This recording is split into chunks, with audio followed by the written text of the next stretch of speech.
Kay from the Offensive Science channel, and I'm going to be talking about the genetic concept of admixture here. I was going to talk about genetic proximity before because of the Charlie Gard issue, but I read an article on Jezebel called "I'm Tired of Watching Brown Men Fall in Love with White Women on Screen." Richard Spencer does not appear to be writing for Jezebel, but you know there is an actual problem on the left of sort of like this idea that people marry white people or because there's white people are idealized in the media or something like that. Here's how we actually choose our mates, and this has to do with admixture. We, in our deep evolutionary biology, people give off different scents, and that scent relates to our immune system. Evolution does not select for intelligence. It selects for how good you are at keeping your children from being eaten by bears, strength, and it also chooses for your immune system. And so the scent that we give off has to do with our immune system. And we are most opposites to attract. And the people that we attract with the scent of our immune system are people who are least like us, right? I took my background is in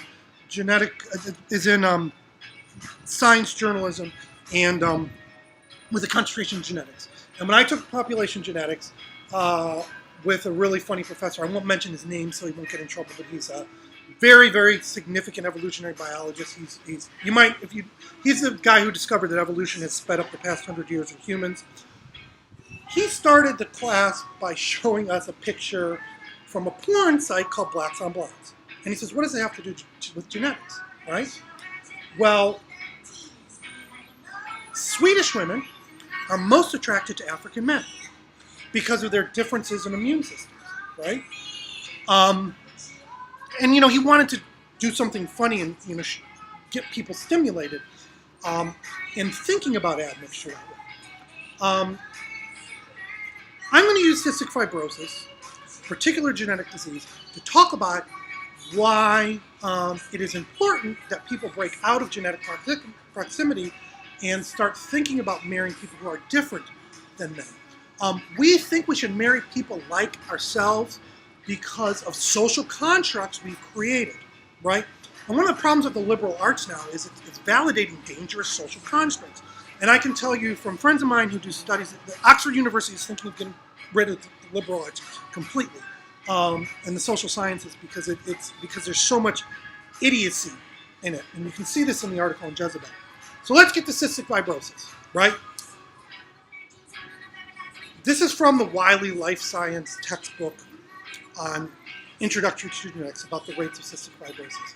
Because inherited genetic diseases have different rates quite often, besides like X deletion syndrome and some of the other, some other rare diseases. It relates to geographically where you're from. And where you are geographically from, your ancestors are from, is described in genetics as genetic proximity. Admixture is the opposite of genetic proximity. Genetic proximity is the genomes that are created in isolation. Admixture is when people from two isolated geographic places get together and their genes mix, and that creates better immune systems in children. So racism has actually created a very high rate of cystic fibrosis in white people, in American white people.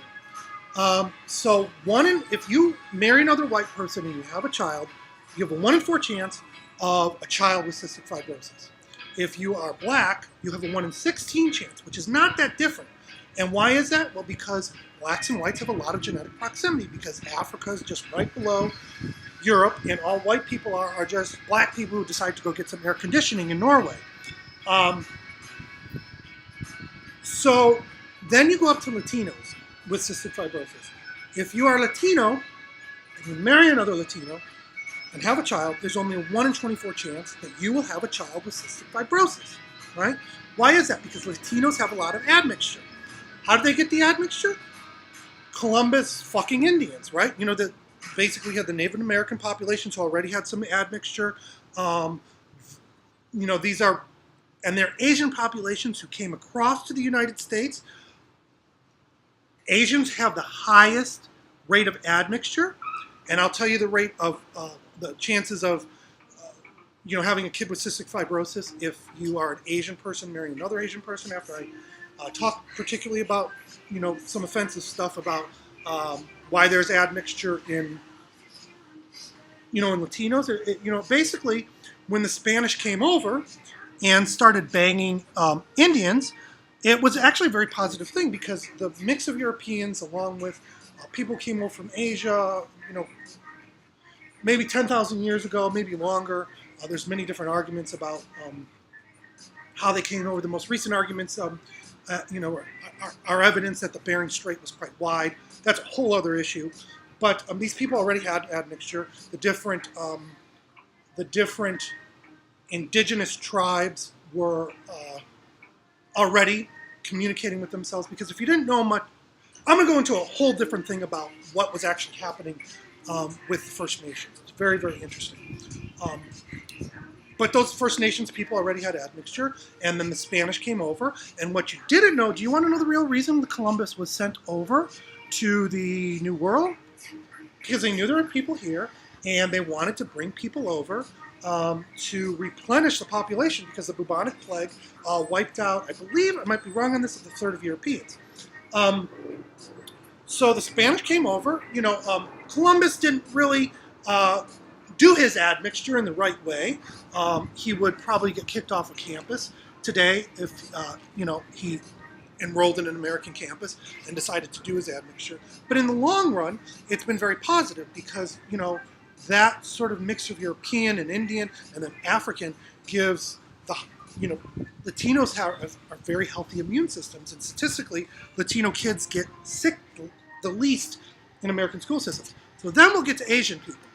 If you are Asian, you have a 1 in 64 chance of having a child with cystic fibrosis if you marry another Asian and you have kids. Why do Asians have such a low rate? Because Asians have the highest admixture of any populations because it's a large continent. It was the first to have trade routes, and it was one of the first to start to traverse mountains. There's a sort of thing we talk about Genghis Khan having 10,000 children. What that actually means is that when he brought his armies across, they brought the admixture of Mongols all across Asia, right? So people have those genetics. And it doesn't matter if you are from China, it doesn't matter if you're from Iran. There were very big empires in Asia that all had sort of, different admixture for a very long time. So it's very natural that a white woman would want to meet a brown Asian guy. And she's going to have the best, the highest rate of, high success rates in many ways with her children. So it's actually scientifically correct for white women to have children with brown Asian men. So I don't know if this writer is in blackface and has a kid with cystic fibrosis and is bitter about it, but it's a very scientifically incorrect article because it goes against admixture, and evolution wants us to mate with different people so that we improve, we change, and diversify the gene pool for the human race. And I'll let you know one last thing. One last thing that's really interesting about the Human Diversity Genome Project, which was started alongside the Human Genome Craig Vetter's project. I'm trying to make it the last time. So do you know why the reason that the Human Genome Diversity Project was ended? Because it was discovered 25% of women who participated in the project had a baby that was conceived by a different man than their husband. Because women often have a different man who's, has a better immune system, is stronger, and has the genetics to fight a bear. They have a child conceived by that man, and then have the child raised by a man who is more nurturing and has more money and all that kind of stuff. So, everybody may want to get, before you, the first time you have a child, you might want to check out if it's actually your own.